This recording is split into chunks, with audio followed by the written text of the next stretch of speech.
Hello guys, welcome back to my YouTube channel. In today's video, I'm going to show you how to link Payoneer account to TikTok. First, open the TikTok application on your device.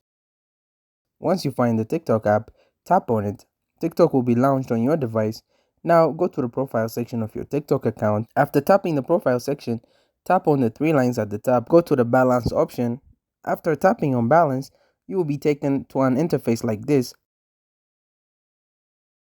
Tap on the others option. You will now see your balance. Since you would just like to connect it with your bank, go to the Get Here option where you first purchased you'll be found.